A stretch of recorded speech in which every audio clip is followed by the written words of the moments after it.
They smiled at my wedding. They toasted to our future. Then they took my wife, my name, and everything I had, in one careful, cruel weekend.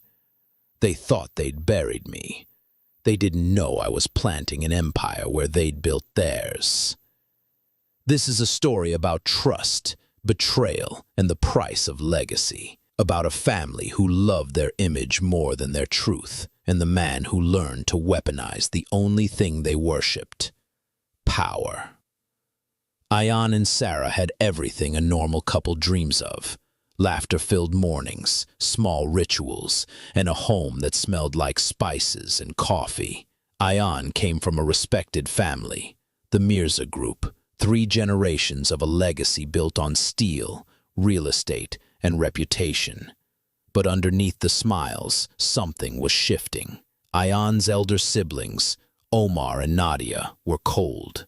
They envied his closeness to their father, to the small kindnesses Ayaan offered. When Sarah arrived, with her laughter and quiet dignity, they saw a threat to their carefully measured roles. One weekend, everything snapped. Ayaan and Sarah spent the weekend at Ayaan's childhood house. On Sunday night, Omar walked in drunk and stormed out. Only later, he told everyone that Sarah had humiliated the family, that she'd lied about finances, and affair rumors began to spread. They released proof: a doctored message, an edited video, a manipulated bank transfer screenshot. The family's social circle recoiled. The board received anonymous notes. Within 48 hours, Sarah was gone from the house, and the family had rallied behind the siblings' version. Ayaan's protests sounded like pleading to a jury of ghosts. Ayaan begged.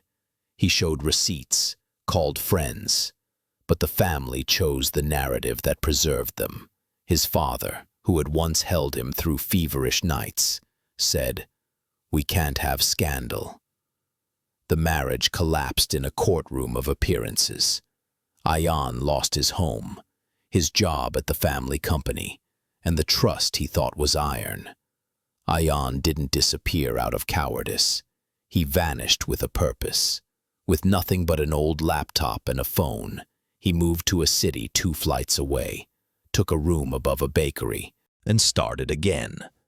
Slow, painfully deliberate. He taught himself corporate law, investor relations, and the art of quiet networking. Years passed. Where others saw nothing, Ayaan saw patterns. Companies undervalued, reputations fragile. He invested in small, distressed firms, fixed their books, and quietly took stakes. He built a reputation not on shouting, but on results. He became a man who could turn a failing company into gold, the new kind of legacy builder. Every empire has an Achilles heel. For Mirza Group, it was pride and structure. Omar and Nadia had made risky deals to hold on to image, shell companies, off-the-books loans, and a trust that relied on intimidation rather than profitability. Ayaan mapped it all, audited, subpoenaed when necessary, bought the right small shares, and positioned himself to influence key stakeholders.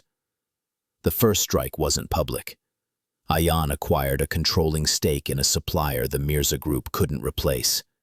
He tightened terms. Cash flow for Mirza Group slowed. Phones started ringing in manic patterns at their HQ.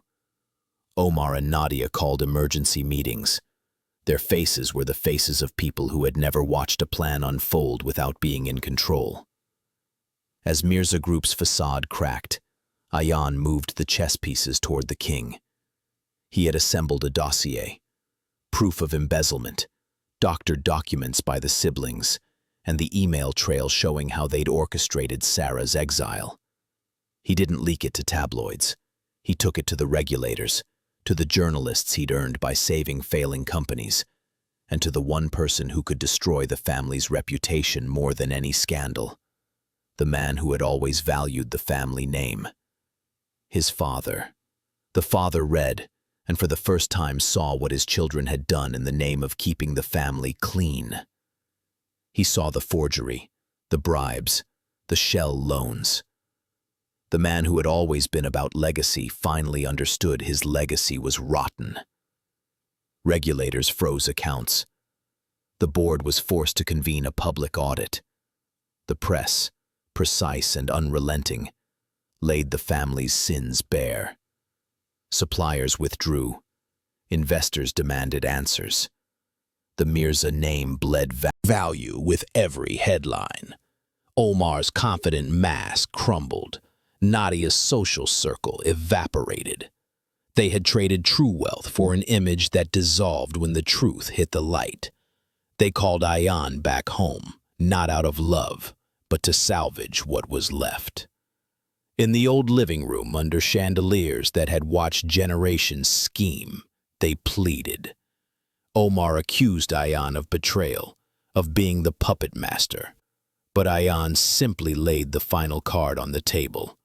A legally binding transfer of critical assets, the property deeds, the controlling shares, to a trust he controlled.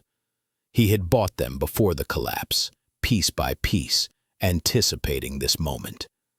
You broke a marriage for an image. You broke our father's name for short-term power. I came back not to forgive, but to ensure there's no more harm left to be done.